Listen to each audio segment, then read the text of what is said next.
વિદ્યાર્થી મિત્રો નમસ્કાર। ગયા તાસથી આપણે પાદર નામનું એકમ શરૂ કર્યું છે અને એ એકમની અંદર આપણે પાદર વિશેની ઘણી બધી માહિતી મેળવી હતી અને છેલ્લે ત્યાં પહોંચ્યા હતા કે ભાઈ છોકરાઓ ખુલ્લા પગે એ પોતાના ખેતર ભાત લઈને જાય, બૂટ ચપ્પલ કે સેન્ડલ એ પણ એમને મળે નહીં, એમના દર્શન તો એમને સ્વપ્નમાંય ન થતા, ત્યાં સુધી આપણે જોયું હતું। હવે છોકરાઓ કહે છે કે ઉનાળામાં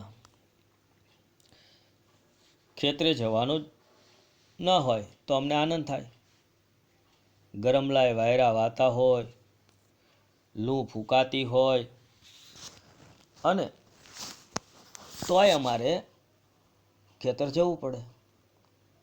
છોકરાઓને ઉનાળામાં જવું ન ગમે ને, કારણ કે ઉનાળામાં શું થાય, ખેતરે જવાનું ન હોય ને તો અમને આનંદ થાય, કારણ કે ગરમ વાયરા વાતા હોય, લૂ ફૂંકાતી હોય ને એમાં ખેતરે જવું પડે।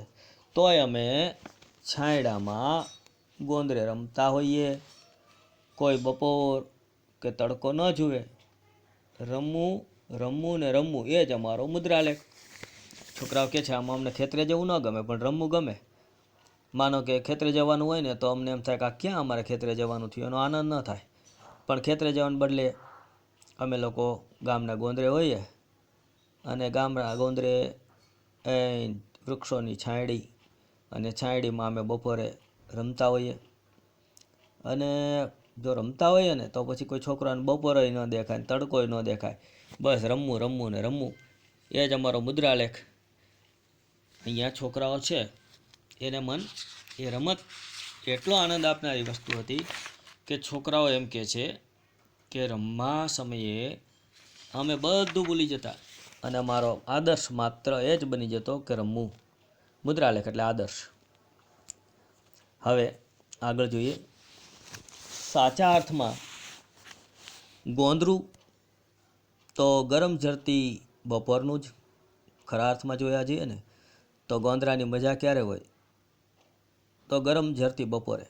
કારણ કે આખા ગામના ઢોર બપોરે વગડેથી, સીમમાંથી, જંગલમાંથી ગોંદરે આવી ગયા હોય, એને હવાડામાંથી એટલે કે હવેડામાંથી પાણી પીને પીપર, પીપળો, લીમડી કે વડના છાંયડે બેઠા હાંફતા હોય, કેટલાક તો સામે શિંગડા ભરાવીને બાખડતા હોય, ગોવાળિયા ખાવા માટે ઘેર જાય ત્યારે અમે બેઠેલી ભેંસોની પીઠ પલાળીને રાજાના ઠાંઠથી ડોલતા હોઈએ।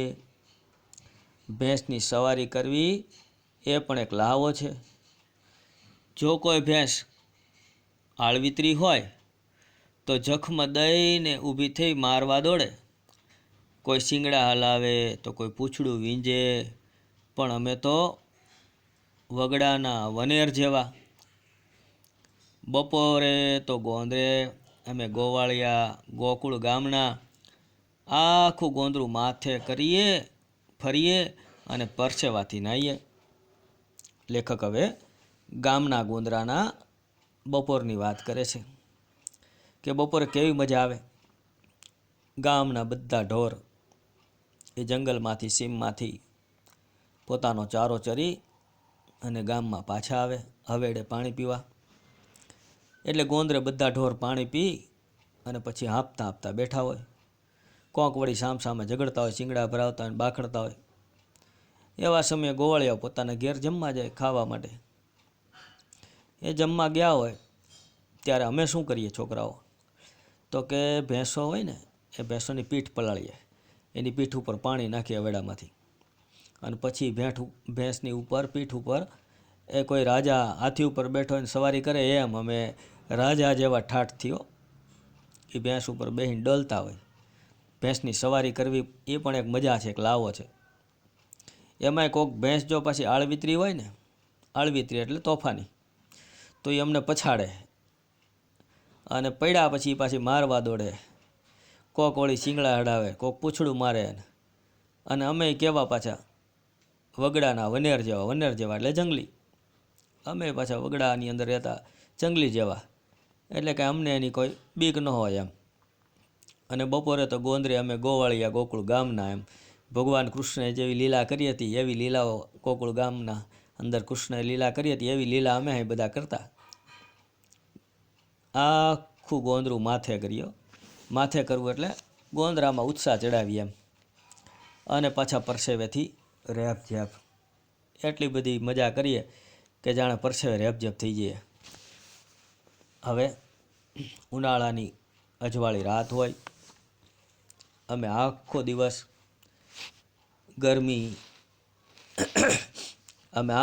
ગરમીથી ઉકળ્યા હોઈએ, અને રાત્રે ખાધું ન ખાધું અને ગોંદરે પહોંચી જઈએ. છોકરાઓ છે, ઉનાળામાં બહુ ગરમી પડે, અત્યાર જેવી કોઈ વ્યવસ્થા જ નહોતી, એટલે આખો દિવસ ગરમીમાં કંટાળ્યા હોય ને, અને ઉકળેલા હોય ગરમીમાં, એટલે રાત્રે પોતે ખાધું ન ખાધું એટલે ઝડપથી ખાવાનું પતાવીને એમ ગોંદરે પહોંચી જાય. ગોંદરે રમવા જવાની જબરી તાલાવેલી હોય. ગોંદરે રમવા જલ્દી પહોંચવું છે એ ઉતાવળ હોય. થોડો સમય મળ્યો નથી કે દોડતા પહોંચી જઈએ ગોંદરે. થોડોક સમય મળે ત્યાં તો ગોંદરે પહોંચી જાય. ભલે પાછળ અમારા નામની બૂમા બૂમ થતી હોય ઘેરથી, હે કાળિયા ક્યાં જાસ, હે ભૂરિયા ક્યાં જાસ, એમ માં રાયડું નાખતી હોય, બાપા રાયડું નાખતા હોય, તોય પોતે પહોંચી જાય. મોડી રાતે રેત ઠરે, થોડુંક સાંજ પડી હોય ને પછી રાત્રિ જામે એટલે તડકો ગયો એટલે રેત ધીમે ધીમે પવનમાં ઠરવા માંડે. રેત ઠરે એટલે અમે રેતના અંદર આળોટીએ. અમને રેત વહાલી લાગે, છોકરાઓ રેતમાં આળોટે. ઠંડી મજા આવે, રેત ઠંડી થઈ ગઈ તો આળોટવાની, એટલે રેત અમને ખૂબ ગમે, વહાલી લાગે. મોડી રાત સુધી ઘેર જવાની ઈચ્છા જ ન થાય. મોડી રાત થઈ જાય પણ છોકરાઓને ઘરે જવાની ઈચ્છા થાય નહીં. કોઈને કોઈ હાથમાં સોટી લઈએ, અમને બોલાવવા આવે ને, કોઈ ઘરેથી આવે હાથમાં સોટી લઈને, હાલે હવે ઘર ભેળા થાવ ને કે આંટી જાવું એમ કહે ને, ત્યારે અમે ઘેર જઈએ. મારવું અને માર ખાવો એ તો અમારો કુદરતી ક્રમ. ઘરેથી કોઈ આવે ને હાથમાં ઓટી લીધી હોય ને કંઈક એકાદી આંટી જાય તો અમારે માર ખાવો પડે, અને વળી ક્યારેક કોકને મારી લઈએ. મારવો અને માર ખાવો એ કુદરતી ક્રમ હતો.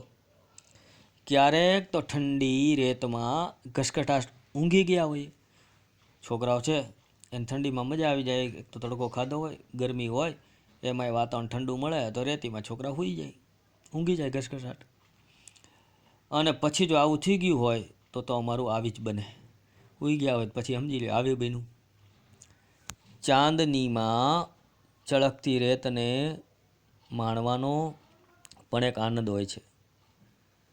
પેરણ કાઢી, હાથ પોળા કરી, ગોંદરાને માપતા આરામથી પડ્યા રહીએ.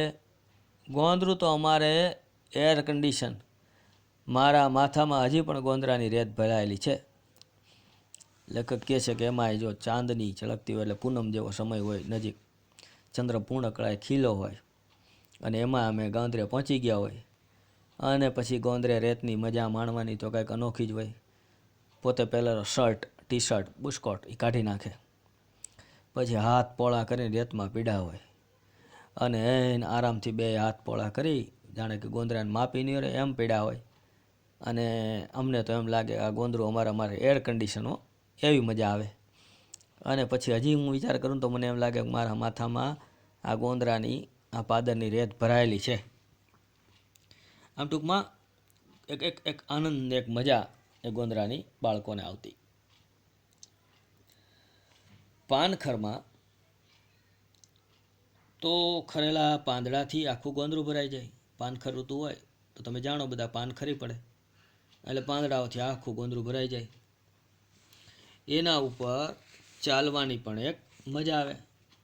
ખરેલા પાન ઉપર છોકરાઓ ચાલે ને એનો અવાજ આવે, છોકરાઓને મજા આવે. ક્યારેક કોઈના ઘરમાંથી સળગતો દેવતા લઈ આવીએ અને આખું ગોંદરું સળગાવીએ. છોકરાઓ છે ને એ સૂકા પાનને જોઈ જાય ને પછી કોકને ત્યાંથી દીવો લઈ આવે, ઉપાડી આવે સળગતો, અને દીવો લઈને પછી આ સૂકા પાનમાં મૂકે. તમે જાણો છો પાન સુકાઈ ગયો એટલે સળગે, આખું ગોંદરું હળગે. અને એમાંય જો કોઈ વૃદ્ધ જોઈ જાય તો ઠપકો આપે. કોઈ મોટી ઉંમરવાળા જોઈ જાય ને તો પછી ખીજાય, એટલે આ ચેમ હળગાયું, એમ તો કીડી મકોડા ને જીવાત હોય એ બળી જાય, તમને પાપ લાગશે. વળી કોઈક વડીલ હોય તો એ ખીજાય, વૃદ્ધ માણસ ખીજાય, એટલે આ કેમ ગોંદરો હળગાવ્યો વાળા, તમને ભાન નથી? આમાં આપણે ખાલી એકલાય નથી રહેતા, આમાં કીડી મકોડા જીવાત હોય એ હળગી જાય, તમને ખબર પડે, બળી જાય એની હારવાર, તેનું પાપ તમને લાગશે. અમોને પાપ ના લાગે એ માટે ફટોફટ આગ ઓલવી નાખતા. અમને એવો જ્યારે સંદેશ મળે કે એવી શિખામણ મળે તો અમે તરત જ પાપ ન લાગે ને એટલા માટે જે ગોંદરો સળગાવ્યો હોય એના ઉપર મંડીએ પાણી છાંટવાનું, ઓલવી નાખીએ. જીવતા જીવને અમારાથી કેવી રીતે બળાય? આમાં અમને ખબર ન રહેતી કીડી મકોડા જીવતા જીવ હોય એટલે અમારે એને બાળાય કેવી રીતે, એવો વિચાર આવતા. એટલે અમે આગને બુઝાવી દેતા. એવા તો અમે જીવદયાવાળા, અમે એવી જીવદયાવાળા પાછા છોકરાઓ. વર્ષા રાણી તો ગામડાનો પ્રાણ છે. વર્ષા ઋતુ આવે ગામડામાં તો અનેરી મજા આવે. ગામડાનો આધાર ચોમાસું જ છે. આમ તો ગામડાનો નહીં પણ સમગ્ર આપણા દેશનો આધાર એ વર્ષા ઋતુ છે. કારણ કે આપણો દેશ ખેતી પ્રધાન છે, ખેતી મુખ્ય છે. જો ખેતીમાં વરસાદ ન થાય તો કંઈ ઉગે નહીં, અને ઉગે નહીં તો આપણે બધા મુશ્કેલીમાં મુકાઈ જઈએ. એટલે વર્ષા રાણી માત્ર ગામડાનો જ પ્રાણ છે એમ નહીં, પણ આખા દેશનો પ્રાણ છે, આખા વિશ્વનો પ્રાણ છે. આમ ગામડાનો આધાર ચોમાસું છે. વરસાદ આવતાની સાથે જ આખા ગામને નવડાવતા, ધોતા, ચોમાસું નેવાના પાણી ગોંદરે ભેગા થઈ જાય. પાણી ત્યાંથી સીધા તળાવમાં જાય. ખળખળ જતા પાણીમાં અમે આખા ગોંદરે વેરાઈ જઈએ અને વરસાદમાં પલળવાનો જે આનંદ છે, પલળવાની જે મજા છે એ અમે લેતા હોઈએ. અને એ પણ એક રોમાંચ હોય છે. વરસાદ આવે ને વરસાદનું પાણી પડે ને ગામ આખું ધોવાઈ જાય અને એ પાણી ગોંદરેથી પસાર થાય ને એમાં અમે નીકળીએ પલળતા પલળતા. એની તો મજા જ કાંઈક જુદી હોય છે, એનો રોમાંચ જ જુદો હોય છે. ગોંદરાના વૃક્ષોને અથડાઈને પાછું પડતું આ પાણી છે એ ગોંદરાના વૃક્ષોને અથડાઈને પાછું પડતું, આજુબાજુની વાડ સાથે અથડાતું, ગામના કચરાને ધસડીને જતું. ગામમાંથી જે પાણી નીતરતું જે આવે ને એ ધોધમાર પાણી આવે, એ પાણી ગોંદરાના વૃક્ષને અથડાય, આજુબાજુના વાડ સાથે અથડાય અને પછી ગામનો જે કચરો હોય ને એ આખો ઢસડીને લઈ જાય કે વડવાઈઓમાં અટવાઈને જતું. કદાચ ક્યારેક પાણી છે વડવાઈઓ એટલી બધી નીચે આવી ગઈ કે એમાંથી પાણી અટવાઈને જતું હોય. આ પાણી જોવાનો ને પાણીમાં રમવાનો એ આનંદ અનેરો હતો. છોકરાઓને પાણીમાં તો બહુ મજા આવે, અને એમાંય ચોમાસા વરસાદ ચાલુ હોય ને એની મજા તો કંઈક જુદી જ હોય છે. તો છોકરાઓ આવો આનંદ છે એ ચોમાસામાં માણતા હતા. આખી દુનિયાના રસ્તાઓ સાથે અમારું ગોંદરું સંકળાયેલું છે. એનો સંબંધ જીવંત છે. દુનિયાનો કોઈ પણ રસ્તો છે ને એ અમારા ગોંદરેથી જતો એવું અમને લાગતું. કારણ કે ક્યાંય જવું હોય તો ગોંદરેથી જ જવાનું, ક્યાંયથી પાછા આવીએ તો ગોંદરે જ આવવાનું. એટલે એનો સંબંધ છે એ અમને જીવંત લાગતો. કોઈ વટે માર્ગું કે કોઈ અતિથિ ગોંદરે આવે ને પોરો ખાય ને જ પછી આગળ વધે. કોઈ ત્યાંથી રસ્તેથી પસાર થતું હોય વટે માર્ગું એટલે ચાલીને નીકળેલો માણસ. અત્યારે તો આ બધું ગયું. પહેલાં તો માણસો પાસે વાહનોની સગવડ આટલી બધી નહોતી, કારણ કે ત્યારે મુસાફરી કપરી હતી. માણસો ઘોડાઓ દ્વારા મુસાફરી કરતા, કોઈ ઊંટ દ્વારા મુસાફરી કરતા, અને કોઈ વળી સાયકલથી, કોઈ વળી ગાડાથી, કોઈ વળી ઘોડાગાડીથી એ મુસાફરી કરતા. ત્યારે આવી બસો કે આવી સગવડો હતી પણ બહુ ઓછી હતી. આખા ગામમાં એકાદ બસ આવતી હોય ને એકાદ જતી હોય એમ, બાકી તો બસ બહુ ઓછી નીકળતી. એટલે નજીકના સ્થળે જવાનું હોય ને, જે લોકો સુખ સગવડવાળા ના હોય, કે જેની પાસે ઘોડો ન હોય, સાયકલ ન હોય કે બીજું કોઈ વાહન ન હોય, એ લોકો બિચારા ચાલીને આજુબાજુની મુસાફરી પગપાળા કરતા, એને વટે માર્ગું કહેવાય. આવો કોઈ વટે માર્ગું કોઈ અતિથિ એ ગોંદરેથી નીકળો ત્યાં પોરો ખાય, પછી જ આગળ વધે. કેટલીક જ્ઞાતિઓની પંચાયત અહીં જ ભરાય. અત્યારે આપણે જે ન્યાયતંત્ર છે ને, એ સમયે ગામડામાં ન્યાયતંત્ર કોણ તો કે પંચાયતો પાસે હતો. એ જ્ઞાતિના બધા માણસો ગોંદરે ભેગા થાય અને પછી ત્યાં ચર્ચા વિચારણા કરે. આમ કેટલીક જ્ઞાતિઓની પંચાયત અહીં જ ભરાય. અહીં જ વિચરતી વિહરતી જાતિઓ આવીને ડેરા તંબુ તાણે. ગામના પાદરમાં અમુક જ્ઞાતિ એવી હોય જેનો કોઈ સ્થાયી નિવાસ ન હોય, એ લોકો વિચરતી અને વિમુક્ત જાતિ. અત્યારે આપણે નથી સમાજ કલ્યાણ કેન્દ્રની અંદર આવું આવતું કે વિચરતી અને વિમુક્ત જાતિના બાળકો, તમે ફોર્મ ભરશો જ્યારે 10મામાં આવશો કે ત્યારે તમારું ફોર્મ ભરાય ને ત્યારે એમાં તમને વિકલ્પ આપવામાં આવશે. જનરલ કેટેગરીમાં તમે આવો છો, વિચરતી વિમુક્ત જાતિમાં આવો છો, ઓબીસી જાતિમાં આવો છો, અધર બેકવર્ડ કાસ્ટ, એમાં આવા જુદા જુદા વિકલ્પો હોય. એ સમયે પણ આવી વિચરતી વિમુક્ત જાતિ હતી. એ વિચરતી વિમુક્ત જાતિ છે ને, એનો વ્યવસાય એવો હોય કે બિચારા એક સ્થળે રહીને પોતે પોતાનું ગુજરાન ન ચલાવી શકે. કેવા તો કે વણજારાઓ છે, એ વેચવા કોઈ વસ્તુ નીકળે ગામે ગામ.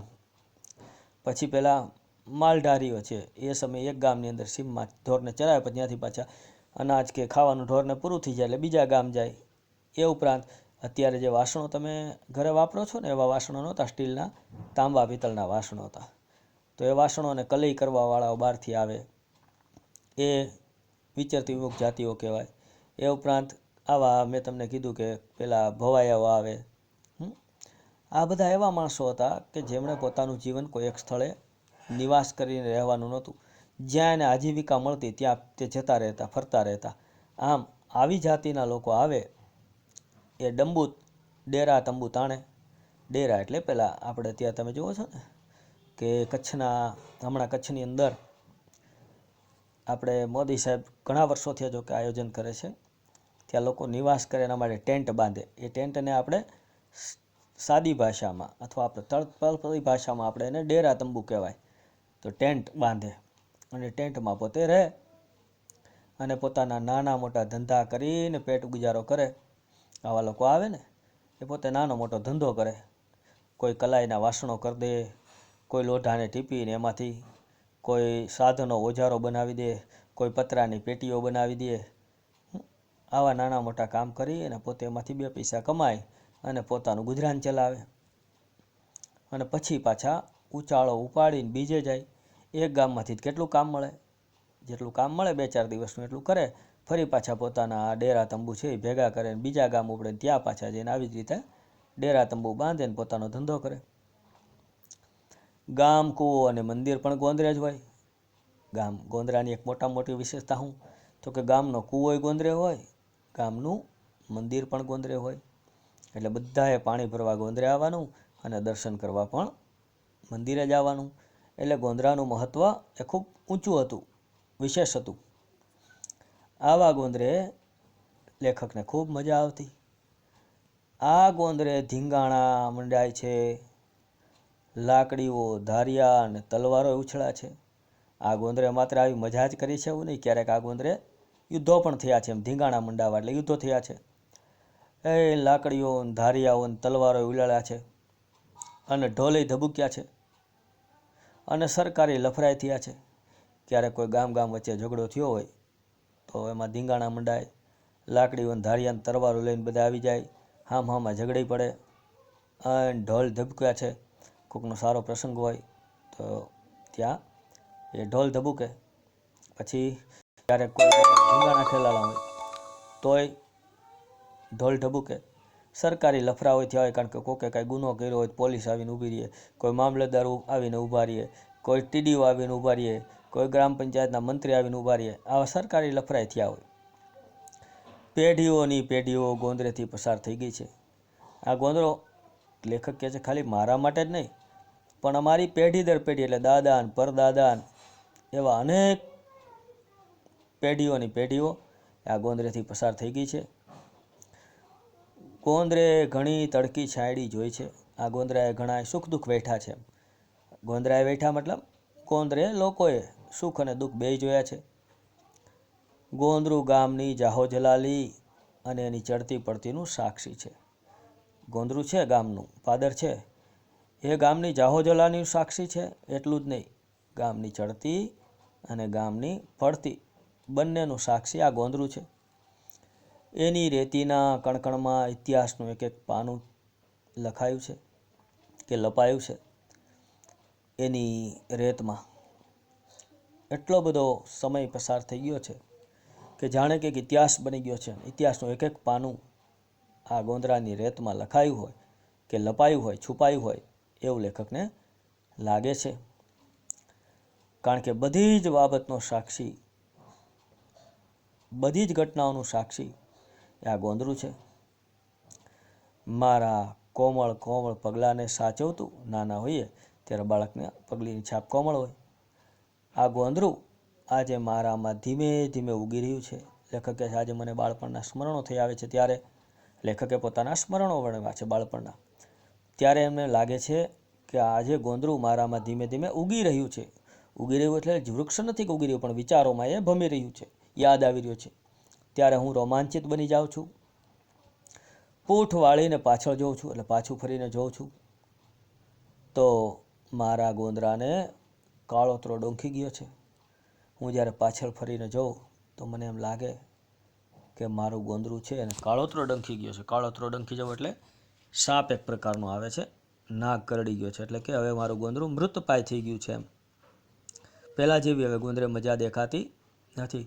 ગોંદરાની જે શાન હતી, ગોંદરામાં જે આનંદ હતો, ગોંદરે જે મજા હતી હવે જતી રહી છે. એના માથે કાળા કાળા શિંગડા ઉગી નીકળ્યા છે. પહેલાં જે ગોંદરું રળિયામણું લાગતું હતું એવું હવે નથી લાગતું. એ કદરૂપું બની ગયું છે, બિહામણું બની ગયું છે. ક્યાં છે મારું ગઈકાલનું ગોંદરું પાદર? આજ હું વિચાર કરું છું કે જે ગઈકાલે અમે જે મજા કરતા, ગઈકાલે મતલબ કે થોડા સમય પહેલાં અમે જ્યારે બાળકો હતા ત્યારે જે મજા કરતા એ વખતનું એ ગોંદરું, એ પાદર ક્યાં ગયું છે? આજ દેખાતું નથી. વડની વડવાઈઓમાં રાતનો પોરો ખાવા પાછા ફરતા પંખીઓની પાંખને લઈને ઉડું છું મારા ગામના પાદર તરફ. હવે લેખક કહે છે કે હું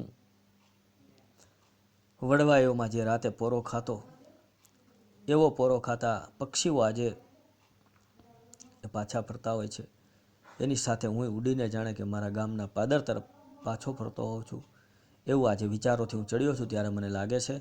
અને મારા ગામના ગોંદરાનું સ્મરણ, એની યાત્રા, એનો પ્રવાસ ત્યાં ઉડીને કરતો હોઉં એવું મને લાગે છે. આમ કવિએ બાળપણમાં પોતાના ગામના ગોંદરે જે મજા માણેલી એનું તાદ્રશ ખૂબ જ સુંદર રીતે આલેખન કર્યું છે. અહીંયા આપણો આ પાદર નામનો નિબંધ એ પૂર્ણ થાય છે. આ નિબંધ સુગંધનો સ્વાદ નામના નિબંધ સંગ્રહમાંથી લેવામાં આવ્યો હતો. વિદ્યાર્થી મિત્રો, અહીંયા આપણે આ પાદર નામનું સુંદર મજાનું એકમ એ પૂર્ણ કરીએ છીએ. આવતા તાસમાં આપણે શબ્દ સમજૂતી અને અભ્યાસ તરફ આગળ વધીશું. આભાર, ધન્યવાદ.